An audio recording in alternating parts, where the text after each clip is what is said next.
ബാംഗ്ലൂരിൽ നിന്ന് നാട്ടിലേക്കുള്ള വഴിയിലാണ്. വഴിയിൽ ഇത്തിരി റൊമാൻസ് ആയാലോ? അതെ, ആ മെയ് ഫ്ലവറിൻ്റെ അടിയിൽ ഞങ്ങൾ നീലയിട്ട് കണ്ണും കണ്ണൊക്കെ നോക്കി കുറച്ച് നേരം റൊമാൻസ് കളിച്ചു.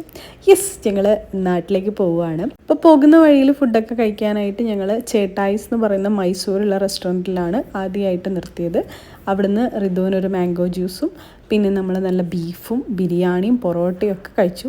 നല്ല കിടിലൻ മലയാളി റെസ്റ്റോറൻ്റാണ്. അപ്പോൾ നമുക്ക് നാടൻ ഒരു ബീഫിൻ്റെ ഒക്കെ ഒരു മലയാളി രുചി കിട്ടണമെങ്കിൽ മസ്റ്റ് വിസിറ്റാണ് മൈസൂരിലെ ചേട്ടായിസ് റെസ്റ്റോറൻറ്റ്. നെക്സ്റ്റ് ഞങ്ങൾ പിന്നെയും യാത്ര തുടർന്നു. രാത്രിയിലൊക്കെ നല്ല വൈബായിരുന്നു. ഉറുദു നല്ല കോമഡിയൊക്കെ പറഞ്ഞ് നമ്മൾ ഹാപ്പി ആയിട്ട് പോയിക്കൊണ്ടിരിക്കുകയായിരുന്നു. നൈറ്റ് ഡ്രൈവാണ് നമ്മൾ എടുത്തത്. വൈകുന്നേരമാണ് നമ്മൾ ഇറങ്ങിയത് ബാംഗ്ലൂരിൽ നിന്ന്. പിന്നെ നമുക്ക് ഒരു കല്യാണത്തിന് വേണ്ടിയിട്ടാണ് നമ്മൾ നാട്ടിലേക്ക് വരുന്നത്. അപ്പോൾ ഇതൊരു ലേക്ക് വ്യൂ ഹോളിഡേ വില്ല എന്ന് പറയുന്ന ഒരു റിസോർട്ടിൽ ഞങ്ങൾ കോഴിക്കോട് തിരുവമ്പാടി സ്റ്റേ ഉണ്ടായിരുന്നു.